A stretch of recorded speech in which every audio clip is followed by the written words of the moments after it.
Exactly. So as you can When you see, I find have that day, not let me know. looked into that yet.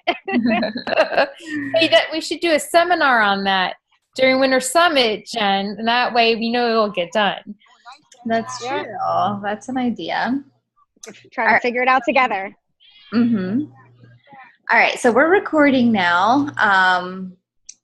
What is the date? Today's the 14th of November, so it's crazy. We're already like halfway through this month already. And I think it's been a really great month so far, just like with lots of great announcements that came from leadership last month, and just the release of Double Time and 80-day, or no, well, not 80-day obsession, but A Little Obsessed. You know, it's just been like a really great breath of like fresh air to the team, and just to like our own excitement levels. And like, I just think that like with the new releases and things like that, and that's not what this call is about, but just a side note that it's kind of up to you to use that and create your own excitement about those new things that are happening in the business. And like, I know for me, I've been one where there's been certain products or releases where I wasn't super excited about it. And then like later on, I'm like, man, I wish I would have like gotten more on that bandwagon. But it really just like, you're the business owner, so it's really up to you, like what you make of each of the different products and stuff that's coming out. So Phyllis and I actually had a good conversation about 80-day obsession, and about if you're on Team Autumn or Team Sean, and how that makes a difference in your excitement and enthusiasm levels. I got some noise going on here. Let me. This one but anyway, so today in the team page, I had posted something about HelpMeTuesday. And so for the call tonight, I'm basically just going to go over some of those topics that were, that a few people had commented on that they actually need some help with.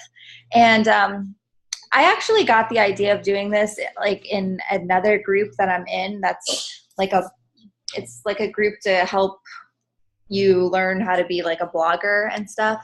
And so the way that they used it was really just like a post for people to comment on issues they're having with their blog. And I just thought it was a cool way to just, you know, for other people to be able to kind of contribute and help somebody that had a question that you actually know the answer to, and vice versa. But also, like, sometimes you may, like as a coach, sometimes you have questions that are kind of like filtering around in your head, and like you just never really think to actually go in the group and post it as a question. It just kind of like stays in your head. But if there's actually a post that says, hey, put your question here, then you may actually like do that.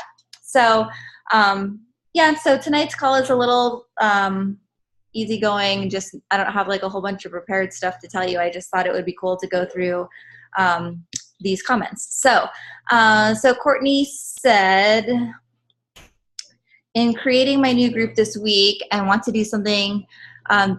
These are a few of my favorite things. I'm also working on finalizing Success Club, but feeling like my invites are stagnant, working in very small pockets and windows this week since I'm traveling for work and traveling to be with my BFF while she has a baby on Friday. Okay, so I feel like I'm on a radio like talk show. But that's, I think that a lot of us right now, especially those of us that have been coaches for a little while, like we're always like trying to kind of revamp our groups and get new ideas that can be that next exciting thing. Because I think that like as coaches, we all kind of have this creativity that makes each one of our groups and posts and things like that unique.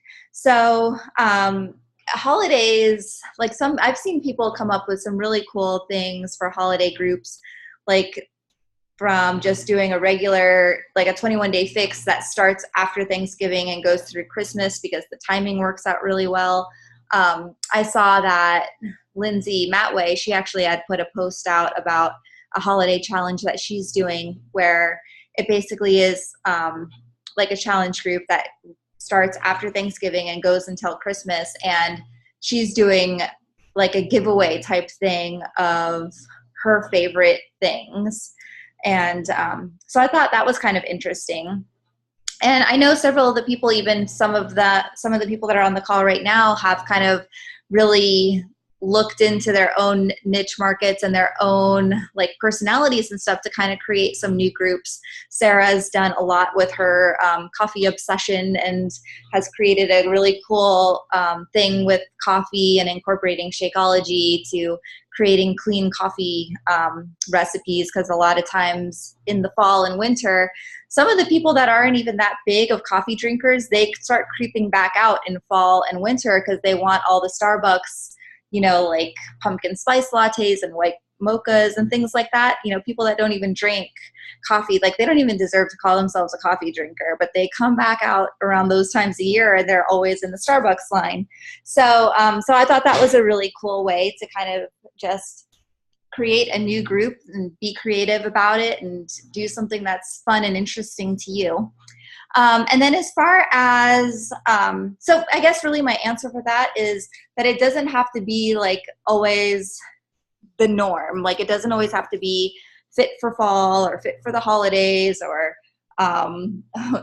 there's another like cheesy-ish one I've heard, Santa, something about Santa's helper, I don't know, sexy elf challenge, like things like that.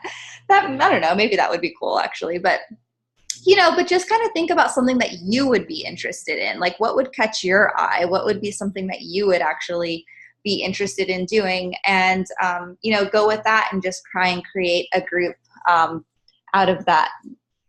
And as far as the invites go, that is one of those things, like, I don't know if you guys watched, I don't remember if it was last week or maybe the week before, and Mike was talking about how he's super passionate about being a cop. And he loves the job. He loves so many things about being a police officer, but there's a chunk of things that he absolutely hates about being a police officer.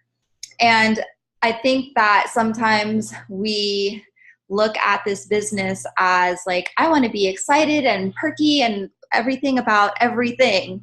And like, you know, when it boils down to it, like you're not always going to be excited about doing everything that's a part of growing this business. Some things are just some things. And like I had posted in the group the other day that I'm like currently obsessed with Mel Robbins. And so I've been like watching all her YouTube videos and stuff. And she had posted a video about workout motivation. And she talks in her book and several other videos about how she's really not a workout person at all. Like it's really not her jam.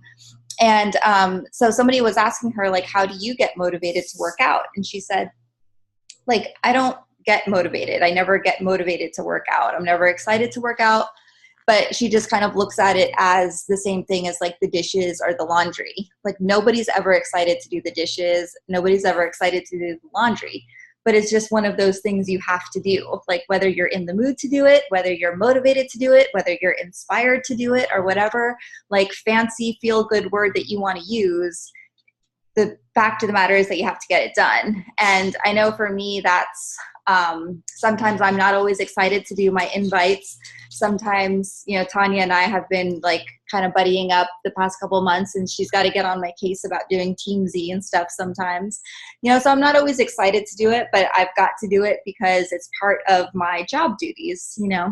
So I don't always wait to feel inspired, motivated, pumped up, whatever word you want to use. Like it's just something that you got to do. And I don't know if you guys use Team Z or not, but they have like some different scripts in there. And so when I'm feeling just like when I just don't have anything in my mind that I feel is worthy of typing out, like sometimes I'll just look at the scripts and I'll use some of those just kind of like, all right, I'm just going to get this out there and move on. So, okay, so that was Courtney's. And then Riley says, I'm with Courtney.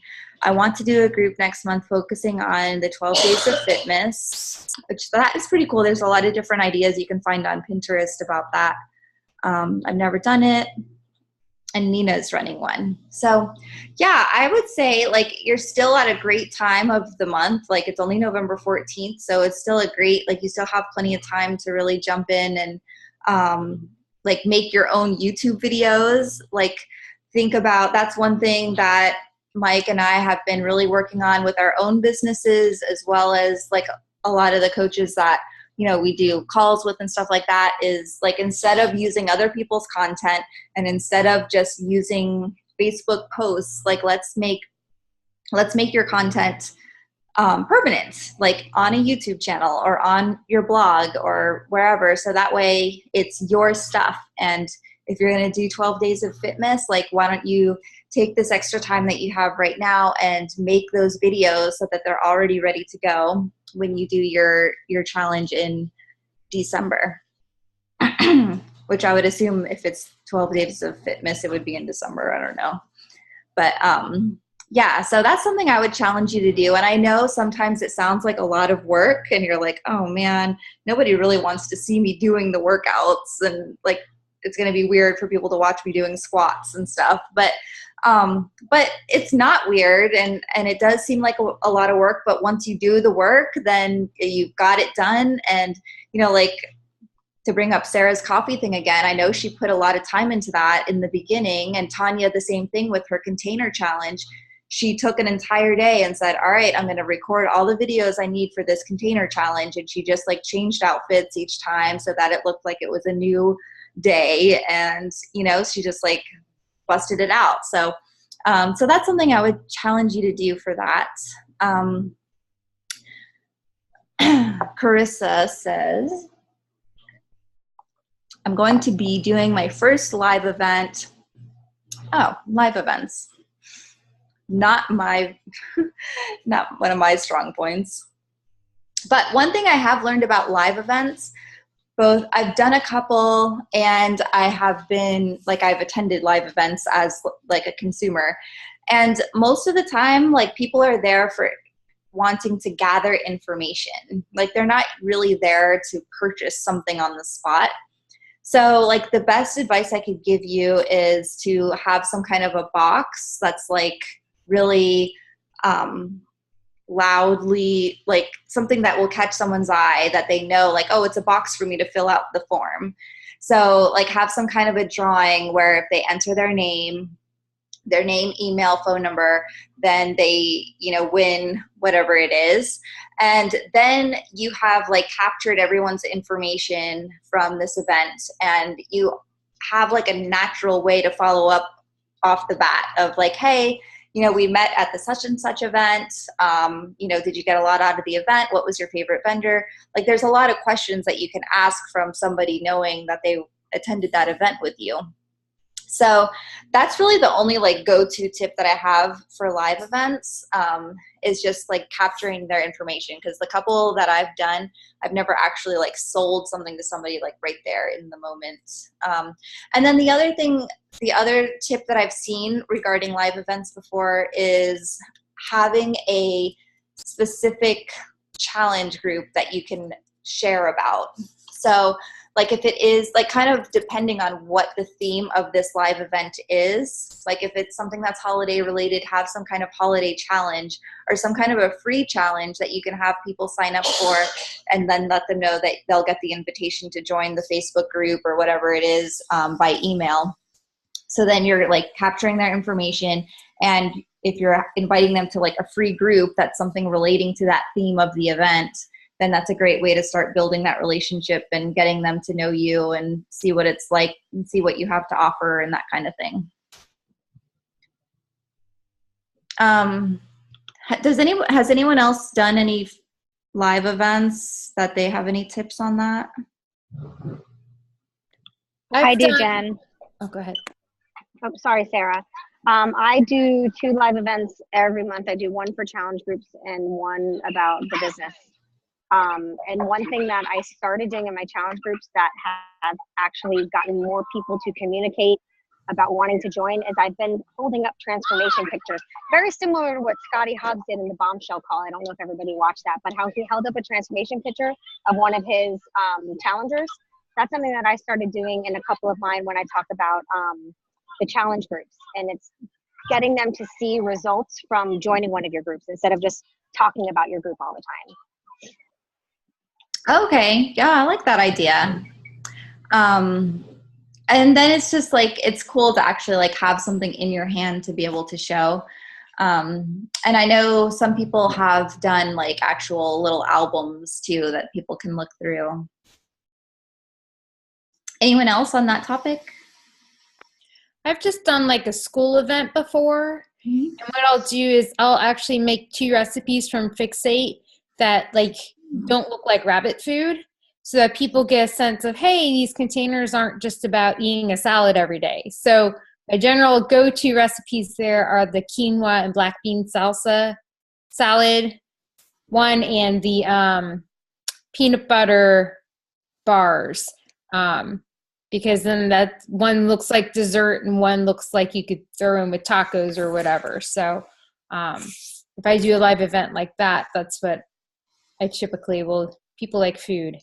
So even if they have no interest in what you have else on your table, they will come and get your food.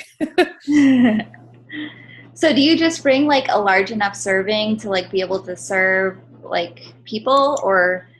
So I have learned that some events, some years there's a lot and some years that there are not. So I have found these little Dixie cups that have lids to them, and I just self-serve all prior to. So all I have to do is pop the tops off, and then whatever doesn't get used, I just throw it back in my bowl and we have it for dinner the rest of the week because no one else has touched them because you have them already done. And that way you're not sitting there and serving food while talking to people, because no one wants to shake your hand or anything like that. You can't, there's not like a sink behind you in order to wash your hand off or hand them a pamphlet or give them their contact information. So I try to do as much prep work, and those 2 recipes work really well doing the day before, and they're not, they're not time sensitive. So yeah, that's a really cool idea. And then like if you had the Fixate cookbook there, and then they can see like, oh, there's actually really good sounding normal recipes in here. That's cool. Okay. Okay, Tara. Oh, Tara's on the call. I've been dealing with a lot of unexpected things with my family and off track with my own journey. I think we've definitely all been there before so many times, and that's totally normal that happens. And I think that like the best way that I've ever overcome that is like, first of all, just like forgiving yourself, just even as like elementary as that sounds, just kind of like giving yourself grace and saying like, it happens, you're a human, and you just kind of have to like let yourself off the hook for whatever guilt that you're holding for like falling off the track of like, maybe you feel like you've let people down in your challenge group, or people that were following you that like maybe you haven't followed through with what you said with your workouts or whatever. And I've personally felt that way before, where it's like, going through personal stuff or whatever, and I know that I haven't been my best self, and I know I wasn't showing up like I could or should or would for my challengers or my team or anything else like that. And so you start to kind of like carry guilt about it, but like that doesn't really fix the problem or help anybody. So really the best thing to do is just to kind of like acknowledge it. Like you would tell your kids, brush the dirt off your knees, like just get back up and start again. And also just like being totally open and vulnerable about it on social media and just with your support network. Like if you've got an accountability or success partner that you're working with, just like I have found that my social media audience like loves me even more when I feel like I'm sucking in life. Like they don't like me as much when I'm like, yay, I did 7 out of 7 workouts and I did all my meal planning and look how wonderful my cute little containers are. And like, they're like, way to go, Jen. But when I'm like, oh, I sucked this week and I haven't been getting enough sleep and I only worked out twice and I traveled and I got off track and I gained weight, then you're relatable to what like the majority of people go through. So it definitely helps like build that that relatability that you're just a normal person like them. And, you know, we all go through this stuff together all the time. It happens. I know like Christy, she was sick for a while off and on for a couple months. And she was always sharing in her accountability group, like, hey guys, I've been sick for a week, but I'm just going to go out and walk today. And like, that's just so good to let people know that, oh, walking is an option. That's something I can do. Maybe I can't do my 21-day fixed workout, but I can like get out in my neighborhood and do a lap around the neighborhood or whatever. So even though things may be going on in your family life and maybe it's not even something that you can fix or not even something that is in your control or whatever, just like being as open as you are comfortable with being about it and just letting people know what you're going through definitely kind of helps with that. And then just kind of taking it back to day one of being a challenger, you know, just saying, I'm not going to wait until Monday. Tomorrow's my day one. There's a quote that I use sometimes that is day one or one day. And sometimes we can kind of get into the same like little like rut of life that some of our challengers get into, where we're just like, oh, I failed. I didn't follow through like I thought I was going to be able to. And then we push ourselves off like, oh, well, Thanksgiving's next week, so I might as well wait.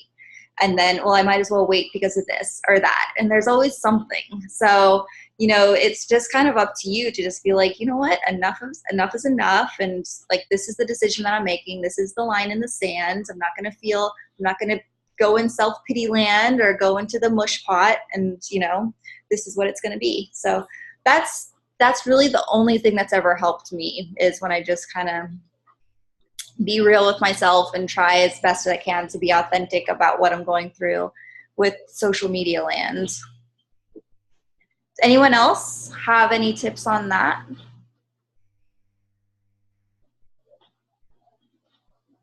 No? Okay. Okay, and then the last one was from Sophie, and she said, how do you connect with people on Instagram? Like a few examples that you can use on DM, which is direct message. So just a quick little thing for what I do on Instagram. The thing that I have found that works the best for me in growing my followers is I find another super popular brand on Instagram that already has a following.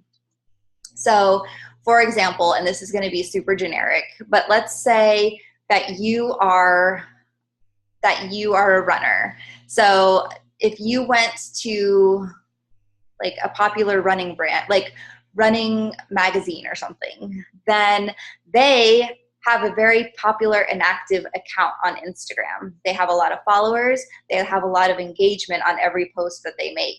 So if you were to go on there and then if you click like one of the pictures that they've posted and it says like 500 people liked this post, you can click and see who those 500 people are. If those 500 people liked that post, then, and that's like part of your niche as well, then they may be a good one for you as well. So that's pretty much how I find people. And I just go through like some of the brands that I have found that are in the police world that, you know, that I like and follow. So then I like and follow their followers. And so I'll spend a couple minutes doing that. And that's kind of the cool thing with Instagram is it's not as time consuming as Facebook, because it's like it doesn't pull your attention away in different areas as much, because there's not sidebar ads and messenger things popping up and newsfeed ads and now ads in Messenger itself. Like it's pretty much just the pictures and that's it. So like I just go in and I follow those people. And then I will spend like a couple minutes going when sometimes you have to like click that you want to follow them and they have to accept you as a follower. And some people are just kind of a public page. So you can automatically like be their follower. So those people, like I'll go in and like actually look at their page. Like I, you know, like I want to be friends with this person. So I look and I see if I have anything I relate with them, and I will comment, you know, meaningful conversational type stuff on their photos.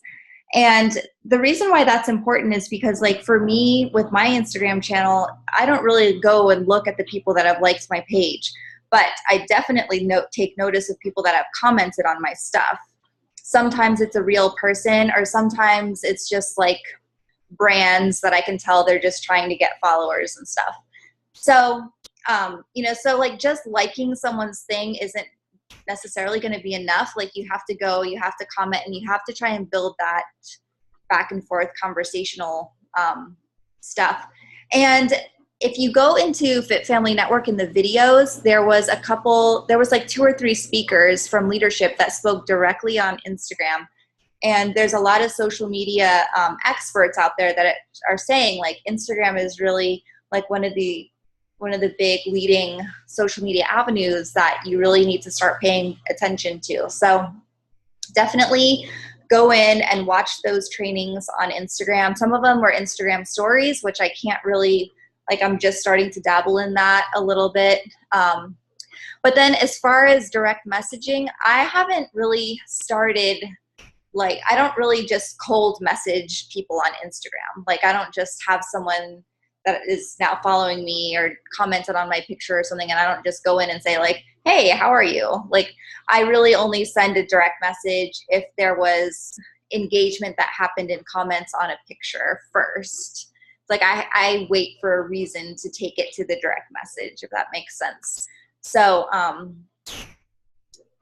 think that, yeah, so that's pretty much like the best way that I have found to like build my Instagram followers and stuff. And then there's also Instagram ads, and I've definitely had great success with Instagram ads, and like probably a good chunk of my last several challengers for my Police Wives Academy has come from Instagram ads.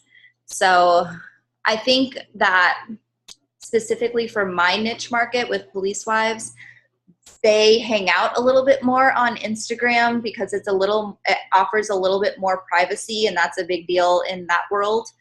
So I think they like that channel a little better than Facebook. And that's also just something to think about too.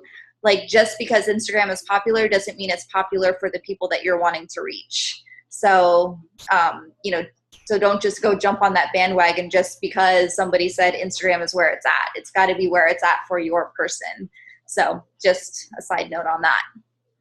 But I think that was all the questions. And I saw Robin had posted a live video in the group about Facebook Live videos and how you can add on a little logo on there. So make sure you check that out, because that's a really cool little tip as we're talking about branding and your content and stuff like that. But that's pretty much all I wanted to chat with you guys about. I appreciate those of you who commented on the thread and posted and gave some topics for us to chat about tonight. And I think that's pretty much it. So unless anyone else has any questions or comments, I will see you guys next week. Alrighty, bye.